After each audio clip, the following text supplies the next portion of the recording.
the employees get it done, but they do no more than what is expected of them. They don't go above and beyond. But I do think that an empathetic leader really produces much better results. Yeah. Welcome to the Business and Pleasure of Flowers. We're your hosts, Vonda and Lori Wilson, and we believe that business and fun are a perfect combination. Kind of like us, Vonda. Lori, when we finished our last podcast, you mentioned something about empathy blind spots. Yes. Maybe you're going to tell me I have a couple blind spots is what I'm fearful.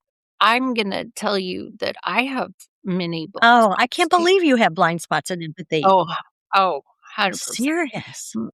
We all do. Everybody has blind spots. We all have blind spots. That I think the goal is two things. Number one, to be able to recognize a blind spot. Okay. And number two, if somebody lovingly points out or says, hey, maybe that's one, but being able to accept, maybe I need to look at that, because we all get really, really defensive. That's what we're going to talk about today. That's just one of the ways. If we practice, remember I talked about it's being empathetic is not, you don't have to be born right. with it. You can learn it, right? You can learn it. Practicing, finding out your blind spots, examining your blind spots. That's what the E is going to stand Okay, so we're going through the whole letters of... Yeah, we're going to go through these. And this came from, I did not come up with this. This came from the book that I was talking about. Empathy is Not a Weakness. And it is by Lauren Sanders. Okay. Yes, it's a quick read. It's really good. She was in the corporate world and she was not an empathetic boss. She was a do as I say, not as I do type person. She did not understand why her team did not rally behind her and nothing was ever her fault, that type of person. Mm-hmm. When she had her meeting with her boss was basically said, maybe you're the problem. And she was like, what, me? Anyway, that kind of started her journey. And I'm really paraphrasing the whole thing. It was really very well written. We all have that moment in our life where we sit there and go, wait, what do you mean I'm the problem? Yeah. Examining yourself. Yeah, you talk about that all the time. And she realized that she was this hardcore, very driven, nothing wrong with being very driven, hard work ethic, but she had no time for, hey, are you doing okay? She just felt that their problems are not my business and moved on, right? I get it. I get it. You do get it. I do get it. So trying to recognize when is your problem and when it's not your problem. Yes. Yeah. And the reality is when they are your employees, when there is a significant thing going on in their life, it is your problem because it affects your business. If it's affecting productivity or their mental health or whatever, it does affect you. So you do have to weigh that. So, okay. All right. So we're starting with the E.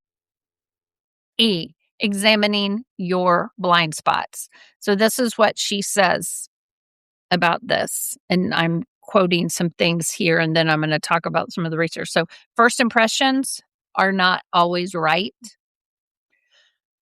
They're a result, and we've talked about this on podcasts, of assumptions based on our narrow view of a situation. Absolutely. Right? Mm-hmm. That's called the bias. We have blind spots. We have biases, our own prejudices and practices and how they impact others. Blind spots are problematic because they block our ability to be objective. So, for example, I see that my employee comes in and they're kind of slumped over. I can tell they're in a mood. See, you're already rolling your eyes. See, this is my point for you, because this isn't your blind spot. You know you do Yeah. this. You already are like, "Ah, crap. Yeah.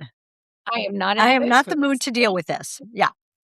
That's true. Whereas I would be more like, "Oh, no. I wonder what happened." You're more like, "Ugh,"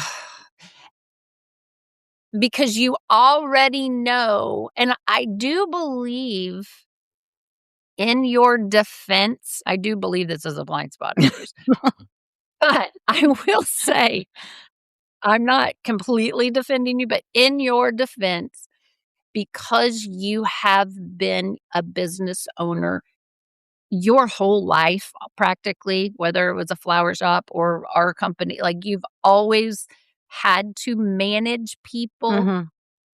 in a professional level. You've been responsible for them Right. monetarily. Mhm. 100%. You've had to have had a literal roof over their heads.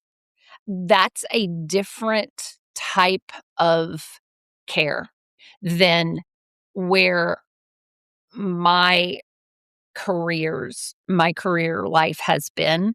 So I can go at it more as "Oh, I wonder what's going on there." That's why I say everybody needs a Lori. Right, but Anyway, I'm but so that's so not we I make so I can appreciate perspective. We're going back to that word perspective, which is on here. Why a business owner, not just you, might see that coming in and go, "Shit, I don't have time for this today." exactly. Yep. Honest. However, you have to make sure they're feeling okay. Yeah. No, you have to do a check-in. You're right. You Yeah. got So we got to know how they're feeling because we got to make sure they're going to be able to be productive. One of the things that I wrote down is the Dunning-Kruger effect. And I know we've talked about this before. It's a cognitive bias where people with limited knowledge, they greatly overestimate their own skills. These are blind spots. So they lack self-awareness, they lack expertise, they need it, they don't recognize their own mistakes, but they feel falsely confident. Mm. Okay. So blind spots, another I was thinking this, I don't know why this comes to my mind, and I put it down. When I was in college, it was sorority recruitment week one year. It was like the summer before my junior year of Is that college. called rush? Thank Rush, you. or it's called recruitment now. They changed the Okay. name. I don't know. We always called it Rush, but we had skits every day, singing, blah, all of the things. My Right. dream world, loving every day of it. Anyway, it I would would have have been your been, nightmare. oh, man, a nightmare. It was my daughter's nightmare. She went through it and was like, "Oh, this is the worst. How did you love it?" I was like, "How did you not?" No. Anyway, Yes. one of the times, so one of the main girls in one of the days, because I was like, of course, on the committee of planning it all, doing it all, got sick. One of the singing, one of the solos. And we're like, oh no, we need, and another girl was like, hey, I can do it. I can step in. I know the words. I blah, blah, blah. And we're like, great. She had the look. Had the personality. Based on how she looked, how she acted, we were all like, you're in. We didn't really get a good tryout of the voice. We just were like, perfect. I really hope she doesn't listen to this podcast. I don't think she does. I don't know whatever happened to her, but I'm going to be very vague. Anyway, so the next morning, she gets out there. Our first group comes in. She comes out, starts singing. Oh my gosh, she's completely tone deaf. Oh, no. And we're listening. We're like, what? Wait, what? What is happening? She was completely off key. And she's just twirling and swirling. She's got the moves. She's doing great, smiling, adorable. The outfit fit perfect, but clearly miscalculated her own Oh, voice. wow. She thought she was, Wow. and I'm like, she can't keep going. We got to pull her. Anyway, she had no self-awareness. Mhm. She thought she was Mhm. great, and that's my example of the Mhm. Dunning-Kruger. That's a blind spot, huge blind spot on her part and ours. I wanna know because how you got her off stage. I wanna know how you got her. that's You the got a thing. hook? So we have 7 different parties coming through. So she had to finish that one. And afterwards, we're like, "Sister, no." Okay, And somebody had recorded part of it and played it back. okay. And we're like, Do you hear somebody who is much more like you than Yeah, me?" mhm, And we're like, "Do you hear yourself?" yeah. The one with the And they were least amount of empathy? yes, yes. And I'm over there mortified going, "This is Yeah, horrible." okay. Anyway, Alright, thank you. I and wanted to know the rest of the story because I was yeah, really worried. that's the rest of Yeah, the story. okay. I think about that was 30 years ago, and I think about it Oh all the my time. It's gosh, like, how that's blind spot. That is Dunning-Kruger, where she thought she was better than she mhm, was. That is lack of self-awareness on all we just put her in based on what we already knew going, she fits the yeah, part. yeah. She's everything. You just But, didn't oh, wait, we forgot to check the voice. the most important thing. Hello? The most important thing. It didn't do it. So, anyway, M is managing mindfulness. Mhm. This one, I think, can be hard for you. It's this one is hard for me because when I read, you have to be present in the moment. The most sympathetic I have no, the most empathetic I have been in I've been tested a lot lately, so I shouldn't say the most. But a perfect example of me being empathetic is when I was getting my hair cut because I couldn't move. I had to be in the moment. Oh, I'm yeah, there, and the that's poor girl rough. was going through a divorce. She had all this stuff going, and I truly am. I'm crying for her because I Yeah, am present in the moment. yeah, Yeah, and yeah, it's hard to be present in a moment when you it have is. so much going on. In my class at Symposium, I did a little role play for this, and I said, "I'm gonna do 2 scenarios here." The first one, I walked over to a girl sitting in the audience, and I had a seat in front of her that was empty, but I stood in front of her, and I said, "I want you to pretend you're my employee, and you're kinda down about something." And I was standing in front of her with my phone, just holding I my yeah, yeah. So I did that scenario, and then she started sharing what was wrong, blah, blah, blah. But then the next one, I sat and I held her hand and did this is managing mindfulness. It's the difference between your phone, having that, your computer, or just completely interrupting or going, "Hey, are you okay? Let me know if you need anything," and just yeah, wandering. okay. It's, giving that No. time and Yeah. Yeah, or just completely cutting somebody off. When you know they're hurting, but you're like, "I don't have time for that." And we've all done it. We've all done yeah, it. oh, absolutely, and it's that I'm gonna go back to the first episode we talked about on empathy, it was that professional empathy, right? It's I Yeah, don't know, Lori, that's a blind spot, I for sure. it it is. And here would be my advice because it's either authentic or not. If you can't muster it up, truthfully, if you can't, you need to you could say find yourself a Lori. You need to have someone on your Yeah, team that is your person that is known to be that person mhm, for you. yeah, You have to know that about yourself, and your team needs to know that about yourself, that knows you rely on Lori for that, or you rely on Jane for that. Jane's that mhm, person. You love everyone and you take care of everyone and you are there, but that's her job. yeah, yeah. If you just cannot do it, Yeah, and I'm but not talking me that's because I can extreme. do that, but I'm just saying You're almost extreme, like, this lady who wrote the book who's trying to learn all this, right? That's the yeah, way she was, just I'm not even going to I'm gonna put on blinders, I'm gonna act like I didn't see it. yeah, yeah, yeah, exactly. Because we always have a Yeah, choice. yeah, You always have a choice. Okay, P, practicing somebody else's yeah, perspective.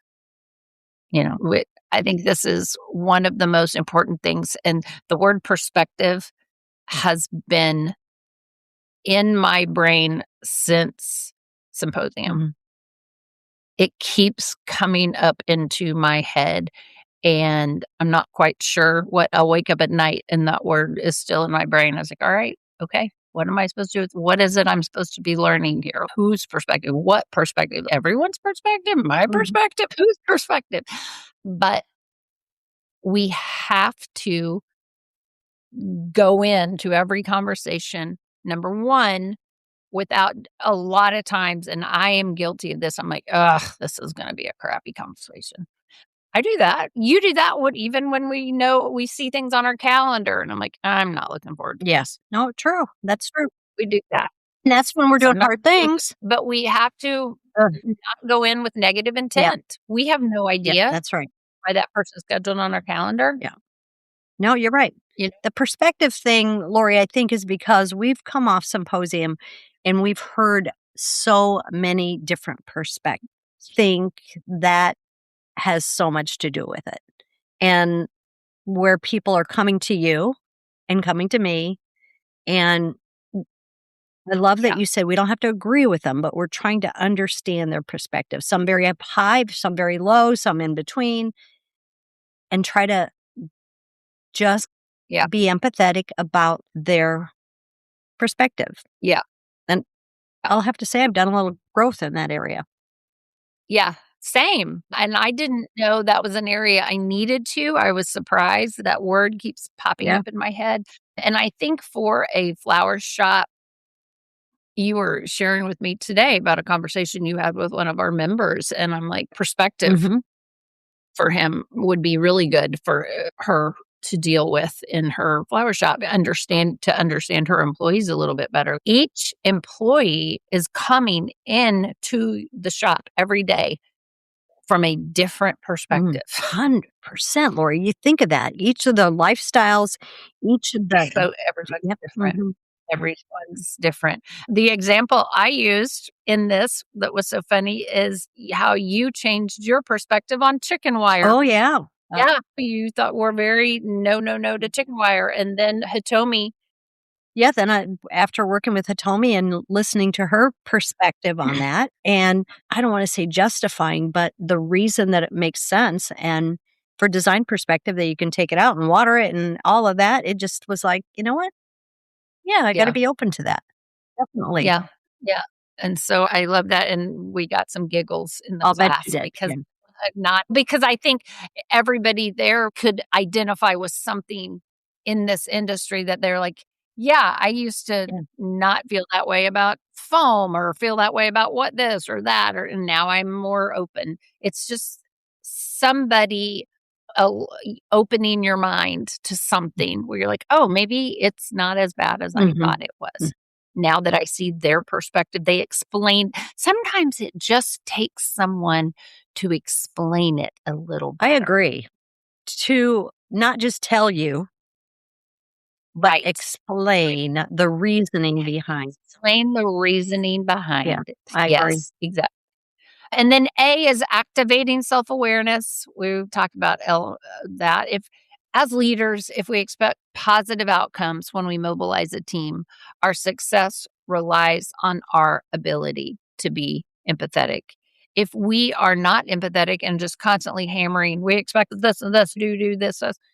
Yeah, they're going to probably do it, but they're also going to probably leave at some point. Those are the shops that have the revolving door of attrition. That's the ones that the employees get it done, but they do no more than what is expected of them. They don't go above and beyond. But I do think that an empathetic leader really produces much better results. Yeah. Yeah. I think it's interesting in her book, she said a couple things. People that aren't self aware are usually the people that believe empathy is a weakness. They are the ones that view it. Like I said, people that lack self awareness are probably the ones that looked through the symposium brochure and saw this class and were like, why would I go to Yeah. that? Yeah. And just skipped by it. Yeah. That's okay. it isn't for everybody. The other thing about it is if you don't know if you're self-aware or not, you probably aren't. So, Interesting. sit with that a Sit with minute. that one. Yeah. Okay, the next one I'm curious about for you.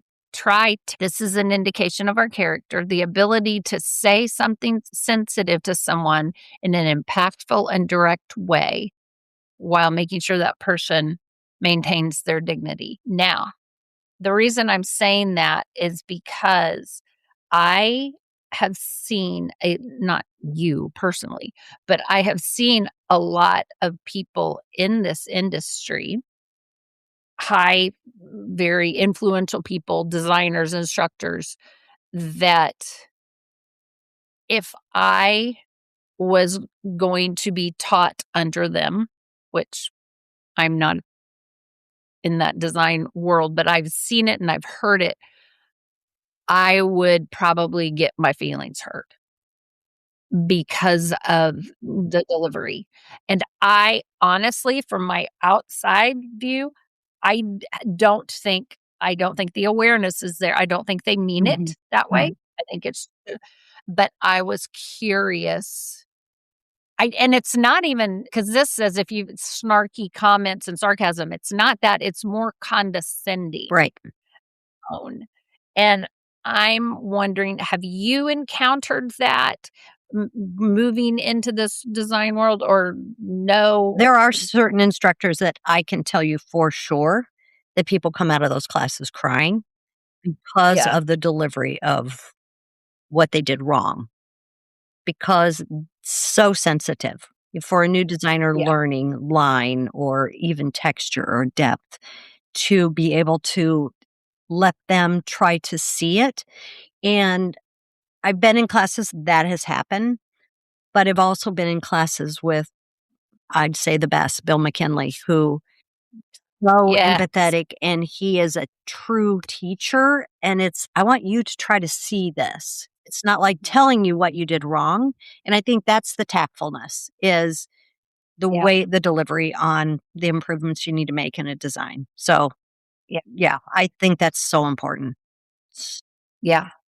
No, I agree. And you're spot on about Bill McKinley. Just in my short I'd met him a couple of times before, but not really had conversations with him until this last time, and every time I'd pass him in the hallway, he would stop me, "How was your class? You have one more to go." He remembered, and he'd give me a little bit of encouragement and a little bit of advice, and I'm like, "You were a Mhm. teacher." You just can Yeah, tell. It's just in him, and it just made me every time I walk by, it made me feel good. but tactfulness is something that instructors have or they don't. You either have it or you Yeah, don't, and it's amazing how a student, even though that's how I felt walking away, I'm like excited, I love that. just like a little more pep in my step. And it's like, oh, wow, what a Yeah. gift. While he's You working, do he's the same literally thing, Lori. You are that person too. right, but I rarely have it given to True. me. Yeah. That's, So it was like I noticed, yeah. and it wasn't long. It was 45-second interactions, right? Mhm. It doesn't take much, but it was anyway. H is honest communication And and listening. Mhm. listening. If people are worried about being singled out for asking questions, making mistakes, they end up in a constant state of that fight or flight, Yeah. which we know that feeling. They will not bring their best selves to work if this happens. Good listening and honest communication are foundational components of psychological safety, and there is no empathy in leadership without them.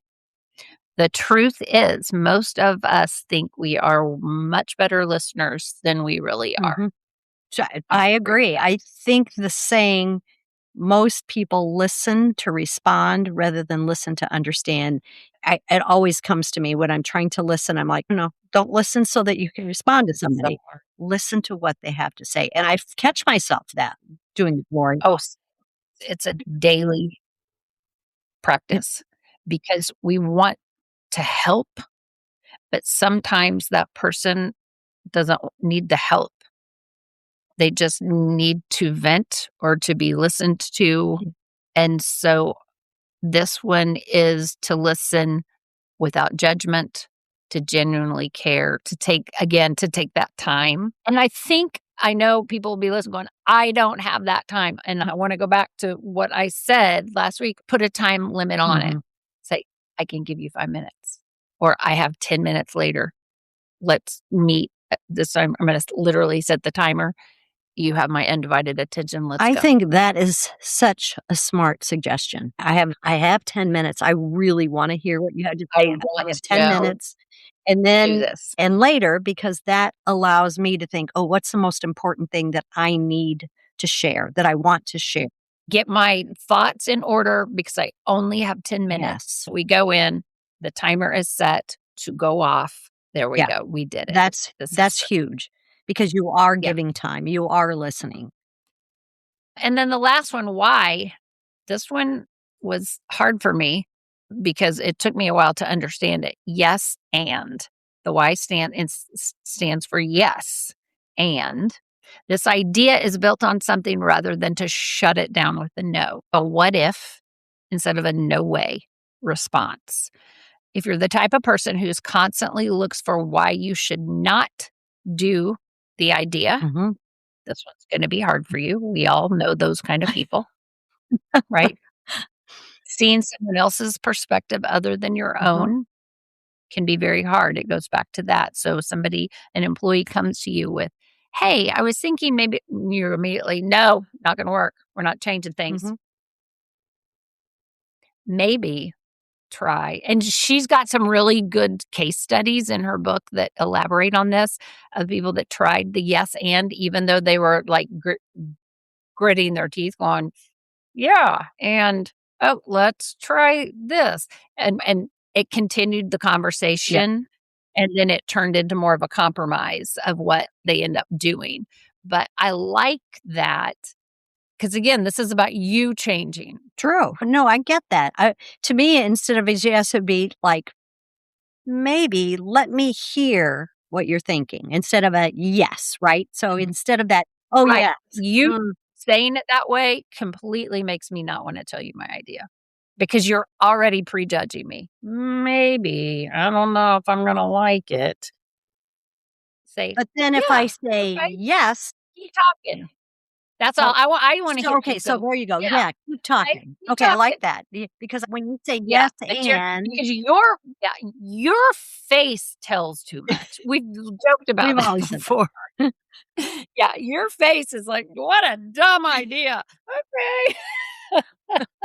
I'm sorry. What is it that you and Marlon and I, we're the same. Come on. Yeah, that's what Marlon's like, "Can we just fake the empathy if we really need to get the job done?"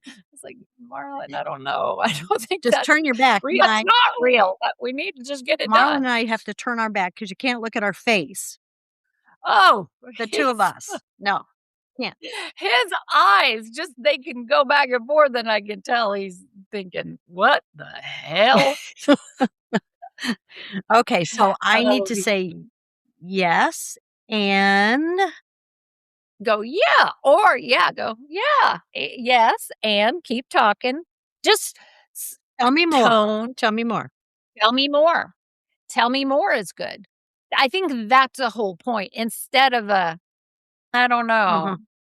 maybe. It's just th because anything new and y I don't s you're not really like you can kinda be like this. Yeah, I think I'm sometimes I know just that. taking Sometimes I can't. it on you because I'm used to it, but I think some people are completely Yeah.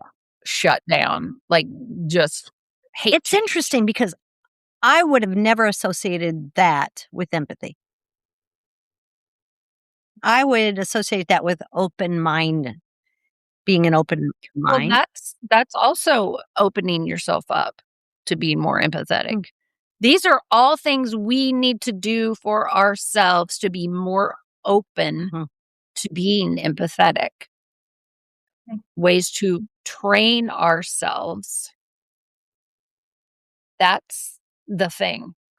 All right. I'm going to have to keep going over them, Lori. Keep going over 'em. Yeah, that's what I'm saying. It's not, oh, we just went over them. I'm done. Now I have empathy. You know, it's a It daily doesn't work that way. for me. There are days I got no empathy in the pot here. That's hard for me Nothing. to believe, but It is no, there are days. I think we're all human, right? some days you just want I to say, just deal with it. Yeah, for You know, sure. And that's the one somebody part of me. yeah, somebody in the class after the class was telling me, they're like, "I feel like I'm almost a Dr. Jekyll, Mr. Hyde. Like, at work, I got no empathy. I'm just this hardcore workhorse, staunch person, but at home, I'm this super empathetic. I care about all of the things. I'm in my community. I'm two different people." Interesting. Yeah. Yeah.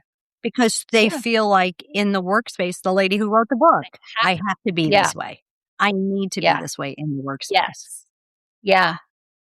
So I thought that was interesting. Interesting. It's something we all have to examine, that's for sure. Lori, this has been very enlightening, all the information on empathy, and Yeah. just tells me where I need to work. And of course, you Yeah, always well, point them out to help me. it's in progress. And next week we're going to talk about that. Okay. New subject next week. I'm over it. Thank you so much for listening to our podcast. We hope you enjoyed spending time with us because we enjoy spending time with you. If you did, make sure you hit that subscribe button or add the Business and Pleasure of Flowers to your Google morning routine or your flash briefing on Alexa. We look forward to seeing you next week. So please come back and join us and discover how a bit of knowledge and one small change in your mindset can take you to new levels in your life and business.